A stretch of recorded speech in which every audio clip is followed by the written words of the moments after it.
പ്രിയപ്പെട്ട പഠിതാക്കളെ, ഇസ്ലാമിൻ്റെ വിമോചന സന്ദേശം എന്ന വിഷയത്തെക്കുറിച്ചാണ് ഈ ക്ലാസ് നടത്തുന്നത്.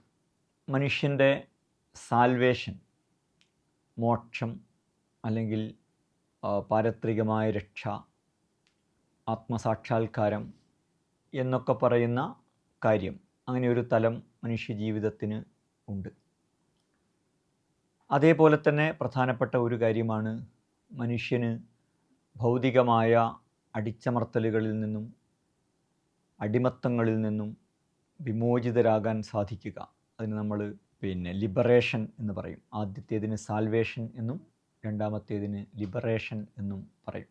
പൊതുവെ ആത്മീയ സരണികൾ, മതങ്ങൾ, ഇതൊക്കെ സാൽവേഷനെക്കുറിച്ചാണ് സംസാരിക്കുക. ഭൗതിക പ്രത്യയശാസ്ത്രങ്ങൾ ലിബറേഷനെക്കുറിച്ചും സംസാരിക്കും. ഭൗതിക പ്രത്യയശാസ്ത്രങ്ങൾ സാൽവേഷനെക്കുറിച്ച് പറയാറില്ല. പൊതുവെ നമുക്ക് പരിചയമുള്ള മതങ്ങൾ ലിബറേഷനെക്കുറിച്ചും പറയാറില്ല. എന്നാൽ ഇസ്ലാമിൻ്റെ സവിശേഷത, ഇസ്ലാം ഒരേ സമയം മോക്ഷത്തെക്കുറിച്ചും മോചനത്തെക്കുറിച്ചും സാൽവേഷനെക്കുറിച്ചും ലിബറേഷനെക്കുറിച്ചും സംസാരിക്കുന്ന ഒരു ദൈവികമായ ദർശനമാണ് എന്നതാണ്. എല്ലാ അടിമത്തങ്ങളിൽ നിന്നും മനുഷ്യരെ സ്വതന്ത്രരാക്കുക എന്നതാണ് ഇസ്ലാമിൻ്റെ പ്രധാനപ്പെട്ട ഒരു ലക്ഷ്യം. അല്ലെങ്കിൽ ഇസ്ലാമിക വിശ്വാസത്തിൻ്റെയും ജീവിതത്തിൻ്റെയും അത് യഥാവിധി ഒരാൾ ഉൾക്കൊള്ളുകയും പ്രാവർത്തികമാക്കുകയും ചെയ്താൽ അതിൻ്റെ ഫലം അതാണ്. നമ്മൾ അള്ളാഹുവിൻ്റെ ഏകനായ ദൈവത്തിൻ്റെ മാത്രം അടിമയായിരിക്കുക എന്നു പറഞ്ഞാൽ മറ്റെല്ലാ അടിമത്തങ്ങളിൽ നിന്നും നമ്മൾ സ്വതന്ത്രരായി തീരുക എന്നാണ് അതിൻ്റെ അർത്ഥം. നമ്മൾ ഏകനായ ദൈവത്തിൻ്റെ അടിമത്തം അംഗീകരിക്കാതിരിക്കുമ്പോൾ എല്ലാ അടിമത്തങ്ങളിൽ നിന്നും നമ്മൾ സ്വതന്ത്രരാവുകയല്ല ചെയ്യുന്നത്, മറിച്ച് മറ്റൊരുപാട് അടിമത്തങ്ങളിൽ ചെന്ന് പതിക്കുകയാണ് ചെയ്യുന്നത്. ഗാന്ധി പറയുന്നുണ്ട്, നിങ്ങൾ മദ്യത്തിനും മയക്കുമരുന്നിനും അടിമകളായിരിക്കുന്നിടത്തോളം നിങ്ങൾക്ക് ലഭിക്കുന്ന സ്വാതന്ത്ര്യം അടിമകളുടെ സ്വാതന്ത്ര്യം മാത്രമായിരിക്കുമെന്ന്. മദ്യാസക്തി ആളുകൾ രക്ഷപ്പെടാൻ ആഗ്രഹിച്ചിട്ടും രക്ഷപ്പെടാൻ കഴിയാത്ത ഒരു അഡിക്ഷനാണ് എല്ലാ ലഹരികളും. എല്ലാവരും രക്ഷപ്പെടാൻ ആഗ്രഹിക്കുന്നു എന്നല്ല, രക്ഷപ്പെടാൻ ആഗ്രഹിക്കുന്നവർക്ക് പോലും രക്ഷപ്പെടാൻ പ്രയാസമുള്ള ഒരു അടിമത്തമായി ലഹരി മാറുകയാണ്. ഏതാണ്ട് എല്ലാ തിന്മകളും അങ്ങനെയാണ്.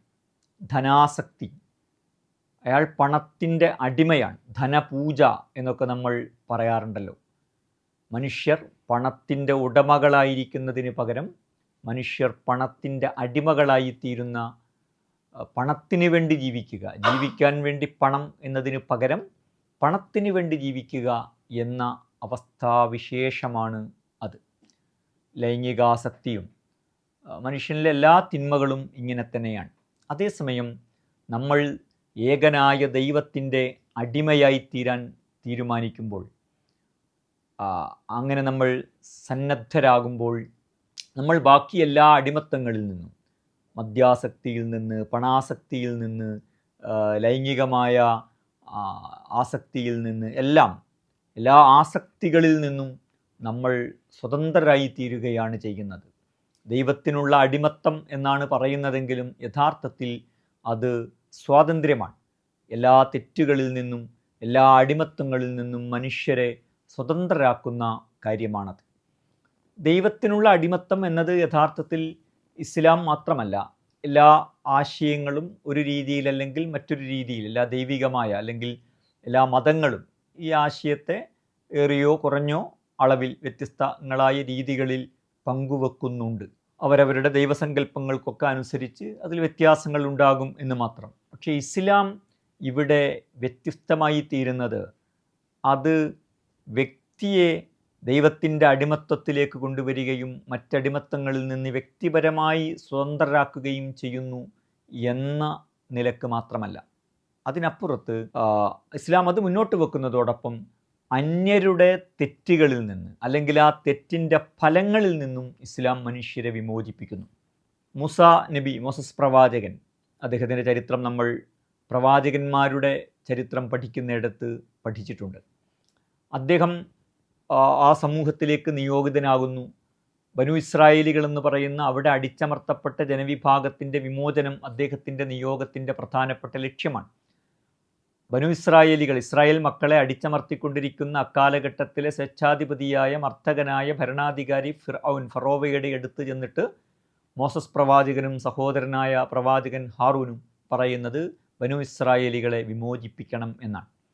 അതേപോലെ പ്രവാചകത്വത്തിൻ്റെ മറ്റു പാഠങ്ങളും ദൈവം ഏകനാണെന്നും ദൈവത്തെ ആരാധിച്ചും അനുസരിച്ചുമാണ് നമ്മൾ ജീവിക്കേണ്ടതെന്നും മരണത്തിന് ശേഷം മറ്റൊരു ജീവിതമുണ്ട് എന്ന സന്ദേശങ്ങളെല്ലാം ഫറോവയുടെ മുമ്പാകെ വളരെ സൗമ്യമായി ആ പ്രവാചകന്മാർ അവതരിപ്പിക്കുന്നു. ആ പ്രവാചകന്മാരുടെ നിയോഗത്തിൻ്റെ ലക്ഷ്യങ്ങളിലൊന്ന് ബനു ഇസ്രായേൽ സമൂഹത്തിൻ്റെ, ഇസ്രായേൽ മക്കളുടെ വിമോചനമാണ്. അത് ഫറോവ നല്ലവനായി തീർന്നിട്ടാണെങ്കിൽ അങ്ങനെ. ഇനി ഫറോവ നന്നാവുന്നില്ല എങ്കിൽ ഞങ്ങൾക്കിനിയൊന്നും ഈ കാര്യത്തിൽ പറയാനില്ല. ഞങ്ങൾക്കാകെ ഫറോവയോട് സംസാരിക്കുക, ഫറോവ നന്നാവുകയാണെങ്കിൽ അതുവഴി ആ കാര്യം നേടിയെടുക്കുക, ഇല്ലെങ്കിൽ ഒന്നും ചെയ്യാതിരിക്കുക എന്ന നിസ്സഹായതയല്ല ആ പ്രവാചകന്മാരുടെ പ്രവർത്തനങ്ങളിൽ നമുക്ക് കാണാൻ കഴിയുന്നത്. പ്രവാചകന്മാരുടെ ആ പദ്ധതി അങ്ങനെയല്ല. മറിച്ച് ഫറോവ നന്നായിട്ടാണെങ്കിൽ അങ്ങനെ, അതാണ് ഏറ്റവും ഉത്തമം. ഇനി ഫറോവ നന്നാവുന്നില്ലെങ്കിൽ വേറെ വഴികളിലൂടെ ഇസ്രായേൽ സന്തതികളെ വിമോചിപ്പിക്കുക എന്നതാണ് മോസസ് പ്രവാചകൻ്റെ ആ പ്രവാചക പദ്ധതി, പരിപാടി എന്ന് പറയുന്നത്. അപ്പോൾ മനുഷ്യരെ സ്വന്തം തെറ്റുകളിൽ നിന്ന് മാത്രമല്ല അന്യരുടെ തെറ്റുകളുടെ ഫലങ്ങളിൽ നിന്നും വിമോചിപ്പിക്കുന്നു എന്നതാണ് ഇസ്ലാമിനെ മറ്റു പല മതങ്ങളിൽ നിന്നും വ്യത്യസ്തമാക്കി തീർക്കുന്ന പ്രധാനപ്പെട്ട സവിശേഷത. അതിൻ്റെ ബാക്കി വിശദാംശങ്ങൾ നമുക്ക് അടുത്ത ക്ലാസ്സിൽ, വീഡിയോയിൽ പറയാം.